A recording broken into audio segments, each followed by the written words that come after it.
পশ্চিমবঙ্গ সমগ্র শিক্ষা মিশন, বিদ্যালয় শিক্ষা বিভাগ, পশ্চিমবঙ্গ সরকারের উদ্যোগে বাংলার শিক্ষা ক্লাসরুম আপনাদের সকলকে স্বাগত জানাচ্ছি। আমরা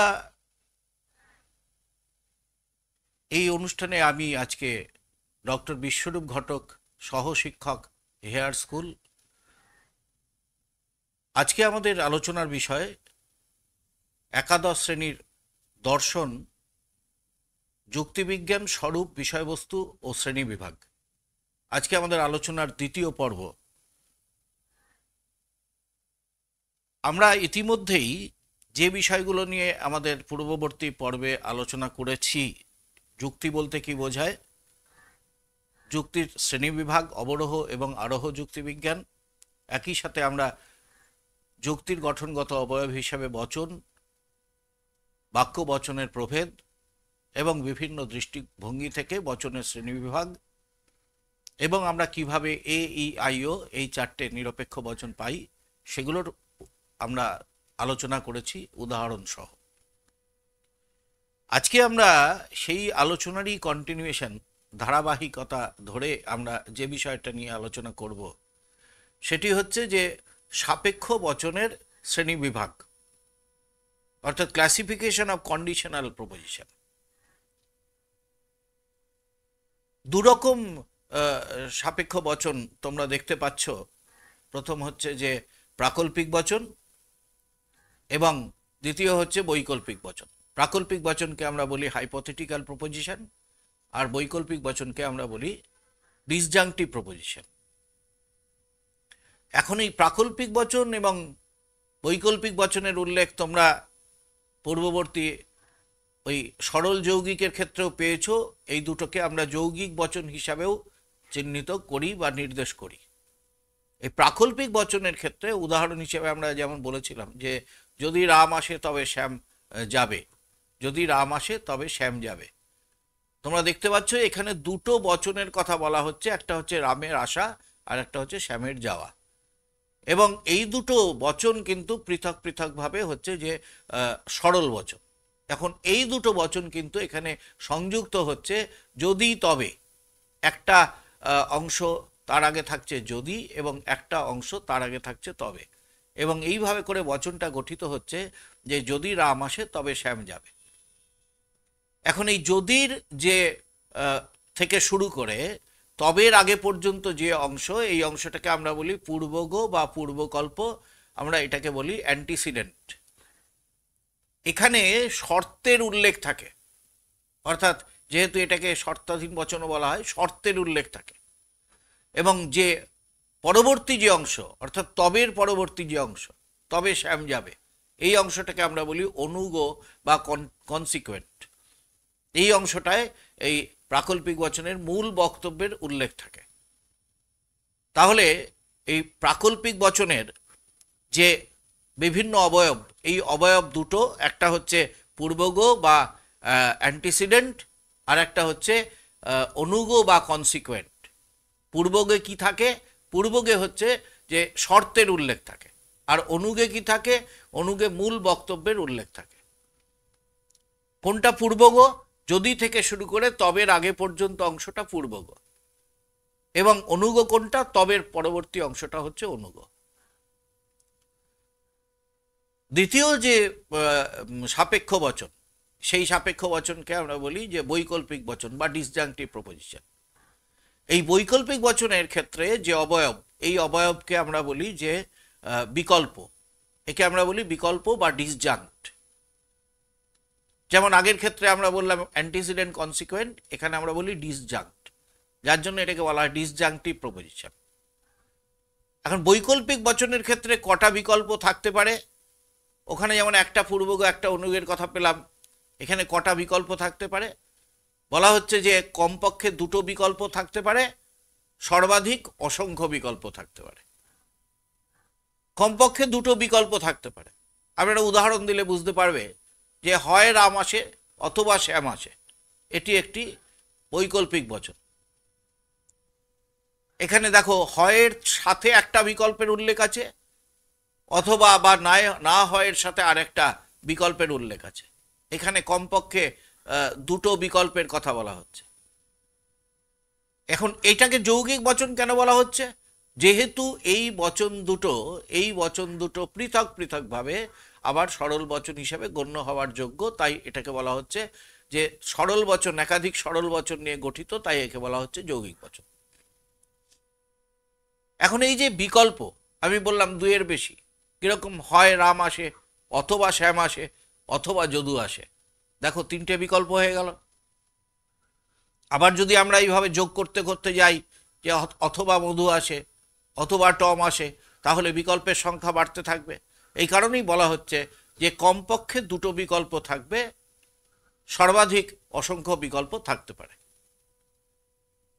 আরেকটি বিষয় এখানে গুরুত্বপূর্ণ, সেটা হচ্ছে যে এই বিকল্প, এই যে শব্দটা ডিসজাঙ্ক্ট, এই শব্দটা এর কিন্তু দুটো অর্থ রয়েছে। একটাকে আমরা বলি বিসংবাদী অর্থ, আর একটাকে বলি অবিসংবাদী অর্থ। প্রথমটাকে আমরা বলি এক্সক্লুসিভ ডিসজাঙ্ক্ট, আর দ্বিতীয়টাকে আমরা বলি নন এক্সক্লুসিভ ডিসজাঙ্ক্ট।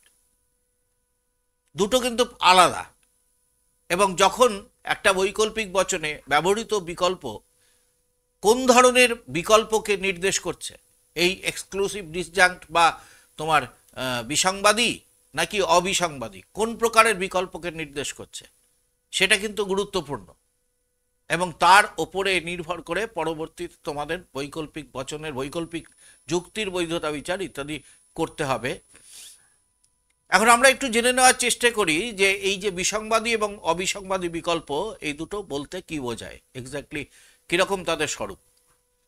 বিসংবাদী বিকল্পের অন্য নাম সহজ ভাষায় আমরা বলি, এদেরকে বলি বিরোধী বিকল্প বলতে পারি। বিরোধী বিকল্প যেমন ধরো আমি বললাম যে হয় সে জীবিত অথবা সে মৃত, হয় সে জীবিত অথবা সে মৃত।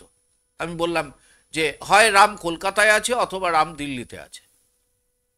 দেখো এক্ষেত্রে কিন্তু যে দুটো বিকল্পের কথা বলা হলো, দুটো বৈকল্পিক বচনেই, এই দুটো বিকল্প কিন্তু কোনোভাবেই একসাথে সত্য হতে পারে না। These two disjuncts can never be true at the same time. কখনোই একসাথে সত্য হতে পারে না, তাই এগুলোকে বলা হয় বিসংবাদী বা বিরোধী বিকল্প। অন্যদিকে অবিসংবাদী বা অবিরোধী কীরকম, যেমন আমি বললাম যে হয় রাম বাজারে গিয়ে মাছ কিনবে অথবা রাম বাজারে গিয়ে মাংস কিনবে। এখানে বিকল্প দুটো কিন্তু একসাথে সত্য হতে পারে, অর্থাৎ রামের পক্ষে দুটো জিনিসই একসাথে কেনা সম্ভব, সুতরাং এক্ষেত্রে এই দুটো বিকল্পের একসাথে সত্য হওয়ার সম্ভাবনা রয়েছে, তাই এটাকে আমরা বলি অবিসংবাদী বিকল্প বা নন এক্সক্লুসিভ ডিসজাঙ্ক্ট, অবিরোধী বিকল্প। এই হচ্ছে প্রাকল্পিক এবং বৈকল্পিক বচন। এবারে যেটা গুরুত্বপূর্ণ, সবচেয়ে এই বচন অধ্যায়ের সবচেয়ে গুরুত্বপূর্ণ বিষয়, যেটা তোমাদের আমি বারংবার বলবো যে বিস্তারিতভাবে পড়ার জন্য, বিস্তারিতভাবে অনুশীলন করবার জন্য, সেটা হচ্ছে বাক্য থেকে বচন করার নিয়মাবলী। আমরা এটা আরও বিস্তারিত আলোচনা পরবর্তী পর্বে নিশ্চয়ই করব। আমরা আজকে কয়েকটা 4টে নিয়ম আমরা এখানে তোমাদের সামনে উদাহরণ সহ বিশ্লেষণ করব। এখন তোমরা ইতিমধ্যেই জেনেছো যে বাক্য এবং বচনের মধ্যে পার্থক্য রয়েছে, এবং যুক্তির ক্ষেত্রে কিন্তু আমাদের এই বাক্য এটা গুরুত্বপূর্ণ নয়। বাক্যের থেকে বচন করলে তবেই কিন্তু সেটা যুক্তিবিজ্ঞানে ব্যবহৃত হচ্ছে। কিন্তু দেখো যে মজার বিষয় হচ্ছে যে আমরা যখন যুক্তির অবয়বের কথা বলছি তখন কিন্তু আমরা বলছি যে যুক্তি বাক্য, আমরা যখন সিদ্ধান্তের কথা বলছি তখন আমরা বলছি সিদ্ধান্ত বাক্য। অর্থাৎ সাধারণভাবে বাক্য এবং বচন যুক্তিবিজ্ঞানের ক্ষেত্রেও একই পরস্পরের পরিপূরক হিসাবে, সমার্থক হিসাবে ব্যবহৃত হলেও বাস্তবে কিন্তু যুক্তিবিজ্ঞান তাদের মধ্যে খুব ক্লিয়ার কাট ডিফারেন্স করেছে, সেই আলোচনা আমরা আগে করেছি। কাজেই যখনই আমরা কোনো একটা যুক্তিতে সেই বাক্য বা বচনকে ব্যবহার করব, বচন হিসেবে ব্যবহার করব, তখন কিন্তু কোনোটাই নিজের ইচ্ছামতো কিছু করা যাবে না। অর্থাৎ বাক্য থেকে তাকে বচনে রূপান্তরিত করে তবেই তাকে যুক্তিবিজ্ঞানে যুক্তির অবয়ব হিসাবে বলো বা বাক্য থেকে বচন করার ক্ষেত্রেই বলো, সেটা সঠিকভাবে করা যাবে। কাজে এই নিয়মগুলো আমাদের জেনে নিতে হবে যে কী কী নিয়ম অনুসরণ করে আমরা একটা বাক্যকে বচনে রূপান্তরিত করতে পারি। এই রূপান্তর যদি আমাদের দেখা যায় যে রূপান্তর ভুল হয়ে গেল, তাহলে কিন্তু সেটা তো ভুল হলোই, পরবর্তীতে তার থেকে অনুসৃত যা যা বিষয় থাকবে সমস্ত কিন্তু ধারাবাহিকভাবে ভুল হতে থাকবে। যখনই তুমি একটা বাক্য থেকে বচনে রূপান্তর ভুল করলে, তার মানে তোমার যুক্তির আকারটা, যুক্তিটা তুমি সাজাতে ভুল করলে, এবং যুক্তিটা যেই সাজাতে ভুল করলে স্বাভাবিকভাবেই তখন সেখানে কিন্তু এই যুক্তির বৈধতা বিচার, অবৈধতা বিচার ইত্যাদি বিষয়গুলোও কিন্তু ভুল হয়ে গেল। কাজে this is very much important. প্রথম যে নিয়মটা তোমরা দেখতে পাচ্ছ স্ক্রিনে, যে কোনো বাক্যে কেবলমাত্র, একমাত্র ইত্যাদি বা সমার্থক শব্দ থাকলে বাক্যটিকে এবচন করতে হবে, এবং সেক্ষেত্রে বাক্যের উদ্দেশ্য ও বিধেয় স্থান পরিবর্তন করে বচনে যথাক্রমে বিধেয় ও উদ্দেশ্য হবে। আমি একটু ধীরে ধীরে বিশ্লেষণ করে বলি। প্রথম হচ্ছে, বলা হলো যে একটা বাক্য পেলে বাক্যটার মধ্যে কেবলমাত্র, একমাত্র, শুধুমাত্র বা অন্য যে কোনো সমার্থক শব্দ যদি থাকে, ইংরেজিতে অনলি, অ্যালোন, নান বাট ইত্যাদি, বা অন্য কোনো সমার্থক শব্দ যদি থাকে, তাহলে প্রথম যেটা দেখতে হবে সেটা হচ্ছে যে প্রথম ধরতে হবে যে বাক্যটিকে আমাকে এবচন করতে হবে। এবচন মানে সামান্য সদর্থক বচন, তার মানে তার আকার কি হবে, সকল এস হয় পি, এই আকারে। এবং করবার সময় বাক্যটাকে যেভাবে পাচ্ছি, অর্থাৎ বাক্যের উদ্দেশ্য ও বিধেয়, সেইটাকে আমি স্থান পরিবর্তন করিয়ে দেব, এবং বচন করার সময় সেই উদ্দেশ্যটাকে করব বিধেয় এবং বিধেয়টাকে করব উদ্দেশ্য। যেমন যদি একটা উদাহরণ হিসাবে বলি যে কেবলমাত্র দার্শনিকেরাই জ্ঞানী, ধরো এই বাক্যটা তোমাকে বলা হয়েছে যে এই বাক্যটাকে বচনে রূপান্তরিত করো, কেবলমাত্র দার্শনিকেরাই জ্ঞানী। তাহলে কেবলমাত্র আছে, এ বচন করতে হবে, উদ্দেশ্য হচ্ছে কি দার্শনিক, বিধেয় হচ্ছে কি জ্ঞানী। তাহলে সেক্ষেত্রে উদ্দেশ্য বিধেয় হবে, বিধেয় উদ্দেশ্য হবে, এবং এ বচন হবে। তাহলে সকল এস হয় পি, তার মানে এখানে বিধেয়টা এস হবে আর উদ্দেশ্যটা পি হবে। সকল জ্ঞানী ব্যক্তি হয় দার্শনিক। এখন তোমাদের প্রশ্ন হতে পারে যে বচনে, বাক্যের ক্ষেত্রে তো কি ছিল, বাক্যের ক্ষেত্রে ছিল যে কেবলমাত্র দার্শনিকেরাই জ্ঞানী, ব্যক্তিটা ছিল না। কিন্তু এখানে যখন আমি উদ্দেশ্য বচন করলাম, তখন উদ্দেশ্য পদে আমি ব্যক্তি এইটাকে যোগ করলাম, জ্ঞানী ব্যক্তি করলাম। আসলে বিষয়টা হচ্ছে যে এই যে আমি বিধেয় পদটার কথা উল্লেখ করেছিলাম যে কেবলমাত্র দার্শনিকেরাই জ্ঞানী, এটাকে আমরা বিশেষণ পদ বলি জ্ঞানীটাকে। কারণ স্বাভাবিকভাবেই যখন আমি সেটাকে উদ্দেশ্যতে ব্যবহার করব, কোনো পদকে যখন উদ্দেশ্যতে ব্যবহার করা হয় বা যখন কোনো পদকে বিধেয়তে ব্যবহার করা হয়, ধরে নেওয়া হয় যে সেটি একটি শ্রেণী প্রকাশক পদ। স্বাভাবিকভাবেই সেক্ষেত্রে আমাদের এর সাথে একটি বিশেষ্য পদকে সংযুক্ত করে সেই শ্রেণীটিকে সম্পূর্ণ করতে হয়, যার জন্য আমরা এখানে করলাম সকল জ্ঞানী ব্যক্তি হয় দার্শনিক। এছাড়া আমরা আরো অন্য উদাহরণ নিতে পারি যে শুধুমাত্র পরিশ্রমীরাই সফল হয়, শুধুমাত্র পরিশ্রমীরাই সফল হয়, যদি এরকম থাকে তাহলে কি হবে, তাহলে সকল সফল ব্যক্তি হয় পরিশ্রমী। এই যে দেখো একইভাবে আমি আবার সকল সফল ব্যক্তি হয় পরিশ্রমী ব্যক্তি, সকল সফল ব্যক্তি হয় পরিশ্রমী ব্যক্তি। দুটোর ক্ষেত্রেই আমরা কি করলাম, দুটোর ক্ষেত্রে এই ব্যক্তি যোগ করে আমরা এই শ্রেণী গঠন প্রক্রিয়াটাকে সম্পূর্ণ করলাম। এবারে একটা বিষয় তোমাদের মনে রাখতে বলবো, সেটা হচ্ছে যে এই যে কেবলমাত্র, একমাত্র, এটা যদি কোনো বাক্যের শুরুতে থাকে, উদ্দেশ্যের আগে থাকে, যেমন আমরা এখানে উদাহরণ বললাম যে কেবলমাত্র দার্শনিকেরাই জ্ঞানী, আমরা যেমন উদাহরণে বললাম যে কেবলমাত্র পরিশ্রমীরাই সফল হয়, এটা যদি উদ্দেশ্য পদের পরে উল্লেখ থাকে যে দার্শনিকেরাই কেবল জ্ঞানী বা পরিশ্রমীরাই কেবল সফল হয়, অর্থাৎ এক্ষেত্রে অবস্থানটা কি হলো, এই কেবলমাত্র, শুধুমাত্র, একমাত্র এগুলো উদ্দেশ্য পদের পরে চলে এলো বাক্যের ক্ষেত্রে, তাহলে কিন্তু আর এই উদ্দেশ্য বিধেয় স্থান পরিবর্তনের ঘটনাটি ঘটবে না। তাহলে বাক্যের উদ্দেশ্য বা বচনের উদ্দেশ্য হবে, বাক্যের বিধেয় বচনের বিধেয় হবে, সেক্ষেত্রে এই স্থান পরিবর্তনের বিষয়টি ঘটবে না। কাজে এই কেবলমাত্র শুধুমাত্র একমাত্র এগুলো উদ্দেশ্য পদের আগে থাকতে হবে। দ্বিতীয় যে নিয়মটি তোমরা দেখতে পাচ্ছ সেটি হচ্ছে যে কোনো বাক্যে যদি খুবই কম বা কদাচিৎ বা ইংরেজিতে রেয়ারলি, সেলডম বা ফিউ এই যে শব্দ থাকে, তাহলে সেক্ষেত্রে দেখতে হবে যে এই বাক্যটির সঙ্গে নঙর্থক চিহ্ন আছে কিনা, অর্থাৎ নয় বা নয় প্রকাশক, নঙর্থক প্রকাশক কোনো চিহ্ন আছে কিনা। তাহলে সেক্ষেত্রে আমাদের কিন্তু এই বাক্যটিকে আই বচন করতে হবে। আই বচন মানে বিশেষ সদর্থক বচন, তার আকার কি, কোনো কোনো এস হয় পি।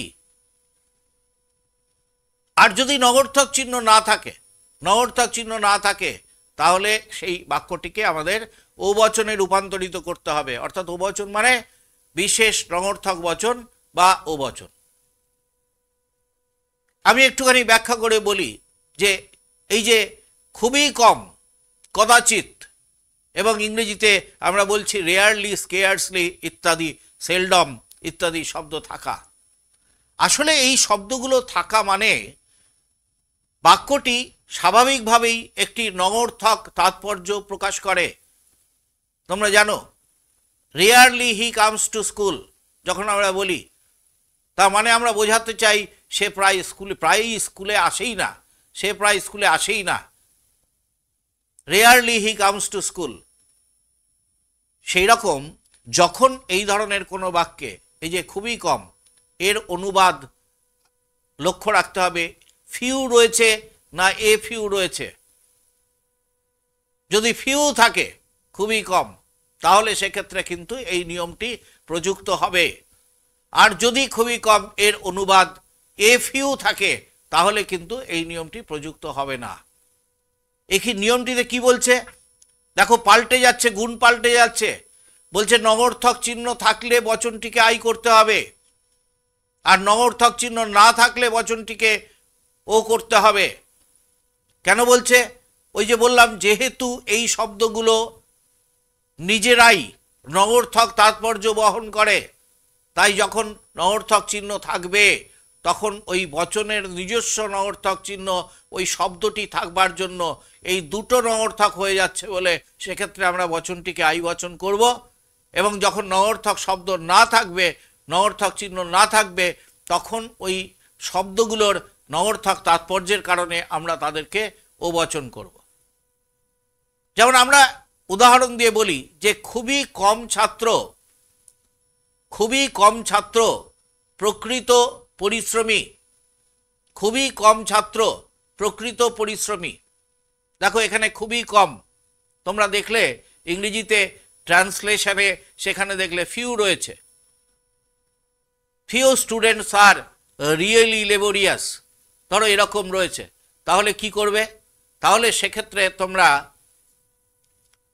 এখানে কোনো নঙর্থক চিহ্ন নেই, তাহলে এখানে আমরা বাক্যটিকে ও বচনে রূপান্তরিত করব যে কোনো কোনো ছাত্র নয় প্রকৃত পরিশ্রমী ব্যক্তি। কোনো কোনো ছাত্র নয় প্রকৃত পরিশ্রমী ব্যক্তি।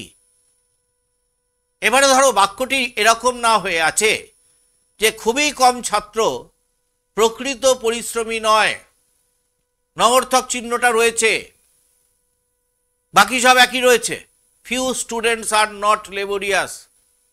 তাহলে সেক্ষেত্রে এই বাক্যটিকে কিন্তু আমার আই বচন করতে হবে, যেহেতু দুটো নঙর্থক, একটা হচ্ছে ওই শব্দের কারণে, শব্দের তাৎপর্যের কারণে, আর একটা নঙর্থক চিহ্ন থাকার জন্য আমাদের এই দুটো নঙর্থক চিহ্ন মিলে এটিকে আই বচন করতে হবে। সেক্ষেত্রে হবে কোনো কোনো ছাত্র হয় প্রকৃত পরিশ্রমী ব্যক্তি, আই বচন। সুতরাং এই যে নিয়মটি, এই নিয়মটির ক্ষেত্রে আমি বলবো যে এই খুবই কম বা কদাচিৎ এগুলো থাকলে, বিশেষত খুবই কম থাকলে, ইংলিশ ভার্সন ট্রান্সলেশনে সেখানে দেখে নিতে হবে যে সেখানে ফিউ রয়েছে তার ট্রান্সলেশন, নাকি তার ট্রান্সলেশন এ ফিউ রয়েছে। ফিউ যদি থাকে তাহলে এই নিয়মটাকে অ্যাজ ইট ইজ প্রয়োগ করবে, আর যদি এ ফিউ থাকে তাহলে কিন্তু আর তার গুণের কোনো পরিবর্তন হবে না। যেমন নঅর্থক চিহ্ন থাকলে ও বচন, নঅর্থক চিহ্ন না থাকলে আই বচন।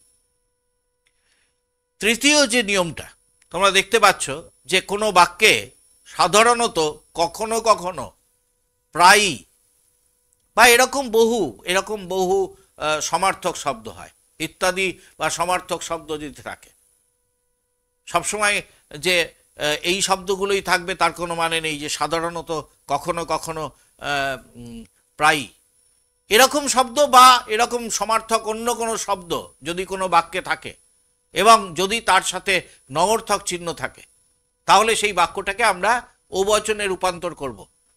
অর্থাৎ বিশেষ নঅর্থক বচনে, মানে কোনো এস নয় পি এই আকারে রূপান্তরিত করব। আর যদি নঅর্থক চিহ্ন না থাকে তাহলে সেটা হবে আই বচন, মানে কোনো এস হয় পি বা বিশেষ সদর্থক বচন। এই সামনে একটা উদাহরণ দিয়ে দেখার চেষ্টা করি যে সাধারণত কাঁচা আম টক হয়।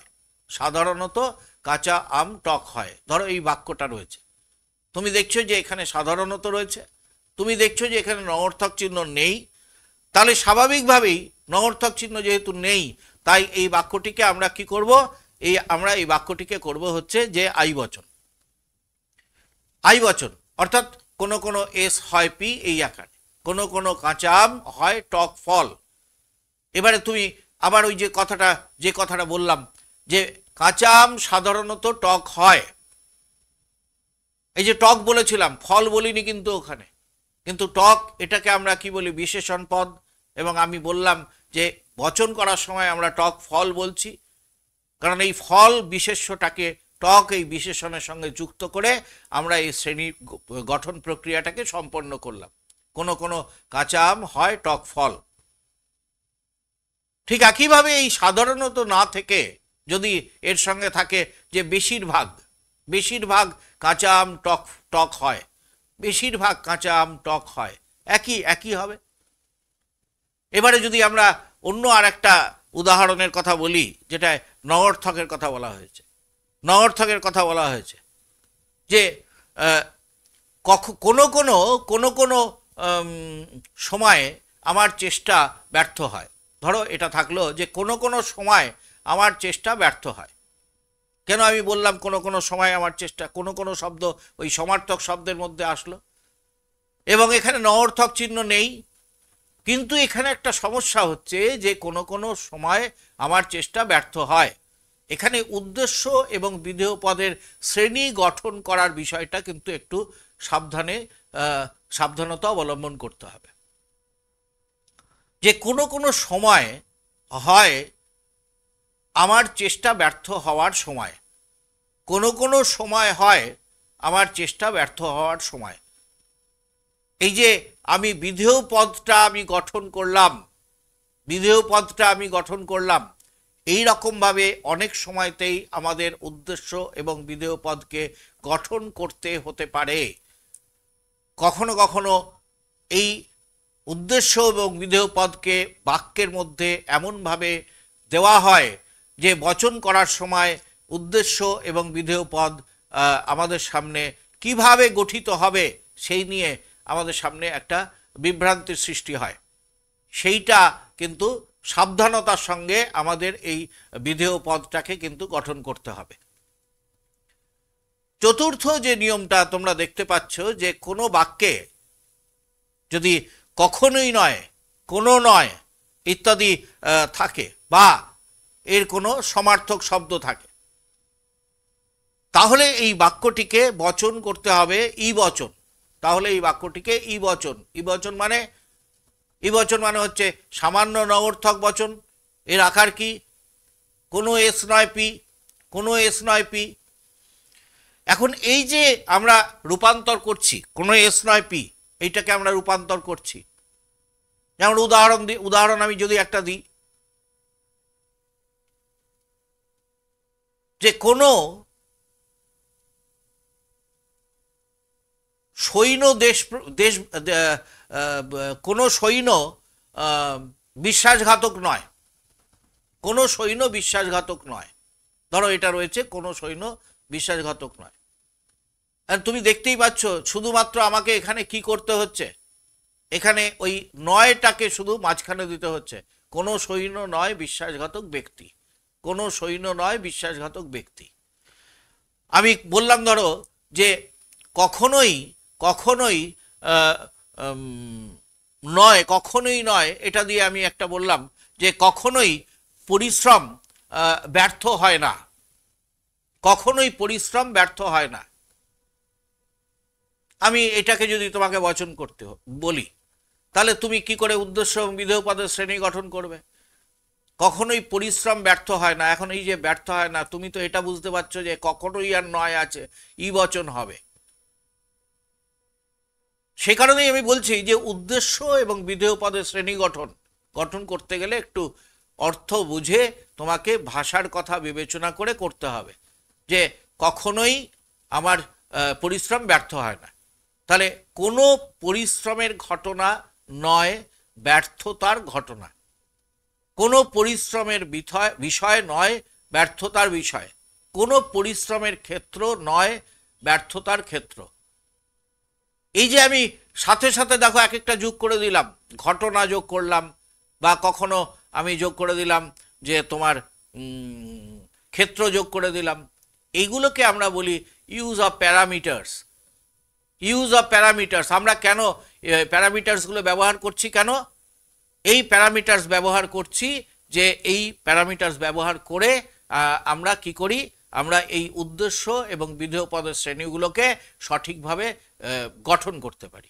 উদ্দেশ্য এবং বিধেয় পদের শ্রেণী গঠন যখন বাক্যের গঠনগত কারণের জন্য জটিল হয়ে যায়, তখন আমাদেরকে এই প্যারামিটার্স বা প্রাচুলগুলো ব্যবহার করে সেগুলোকে সঠিকভাবে উদ্দেশ্য এবং বিধেয় পদের শ্রেণীগুলোকে গঠন করতে হয়। বাক্য থেকে বচন করার এছাড়াও অনেক নিয়ম রয়েছে। আমরা পরবর্তীতে নিশ্চয়ই আরও কিছু নিয়ম নিয়ে তোমাদের সাথে আলোচনা করব। তোমরা এই নিয়মগুলো অনুশীলন করো, এই নিয়মগুলো চর্চা করো, এবং এই অধ্যায় থেকে যে প্রশ্নগুলো রয়েছে সেইগুলো তোমরা বারংবার অনুশীলন করো। কারণ এই যে বাক্য থেকে বচন করা, এটাই কিন্তু সবচেয়ে গুরুত্বপূর্ণ অংশ অবরোহ যুক্তিবিজ্ঞানে বিশেষত। কারণ প্রথমত এই বাক্য থেকে বচন করার বিষয়টা এটা যেমন থাকবে প্রশ্নপত্রের মধ্যে, ঠিক একইভাবে যখনই কোনো যুক্তির বৈধতা বিচারের প্রশ্ন থাকবে, তখন কিন্তু বা অন্য কোনো যৌক্তিক প্রক্রিয়া অনুসরণ করবার কথা বলা হবে, তখন কিন্তু প্রাথমিকভাবে তোমাকে এই বাক্য থেকে বচন করে নিয়েই সেই সূত্রপাত করতে হবে বা সেইটাকে প্রয়োগ করতে হবে। কাজেই এটা কখনো কখনো এটাই ইটসেলফ ইজ ইম্পর্টেন্ট, আবার কখনো কখনো দেখা যাবে যে অন্য কোনো প্রশ্নের অংশ হিসাবে এটা কিন্তু গুরুত্বপূর্ণ। কাজেই এইটার নিরন্তর অনুশীলন দরকার। আর উচ্চ মাধ্যমিকের এই যে পার্টটা, অর্থাৎ তোমাদের একাদশ শ্রেণীর যে দ্বিতীয় সেমিস্টার, এখানে কিন্তু আর এমসিকিউ প্যাটার্নের কোনো প্রশ্ন নেই। এখানে কিন্তু রয়েছে হচ্ছে 2 এবং 3 নম্বরের প্রশ্ন, অর্থাৎ তোমাকে, এবং সেখানেও সংসদ কর্তৃক, উচ্চ মাধ্যমিক শিক্ষা সংসদ কর্তৃক আমাদের নির্দেশ করে দেওয়া রয়েছে যে 2 নম্বরের জন্য কতটুকু তুমি লিখতে পারবে, 3 নম্বরের জন্য কতটুকু তুমি লিখতে পারবে, এবং তৃতীয় যে ব্যাখ্যামূলক, মানে যেটাকে 6 নম্বরের প্রশ্ন বলা হচ্ছে, সেই 6 নম্বরের প্রশ্নের জন্য তুমি কতটা লিখতে পারবে, এগুলো নির্দিষ্ট করে দেওয়া হয়েছে। সেই কারণেই সেই নির্দিষ্ট গাইডলাইনের মধ্যে থেকেই তোমাদের কিন্তু প্রস্তুতি নিতে হবে। আজকে আমরা বাক্য থেকে বচন করার এই যে 4টে নিয়ম, এই 4টে মুখ্য নিয়ম, এই 4টে নিয়ম নিয়ে আলোচনা করলাম। পরবর্তী এপিসোডে নিশ্চয়ই আমরা এই বিষয়ে আরও বিস্তারিত আলোচনা করব। তোমাদের প্রস্তুতি চালিয়ে যাও। তোমরা সকলে ভালো থাকো। আজকের মতো আমাদের এই যে দ্বিতীয় পর্বের আলোচনা, আমাদের প্রথম যেটা নিয়ে আমরা শুরু করেছিলাম, যে যুক্তিবিজ্ঞান স্বরূপ, বিষয়বস্তু এবং শ্রেণীবিভাগ, তার দ্বিতীয় পর্বের আলোচনা আমরা এখানেই শেষ করলাম।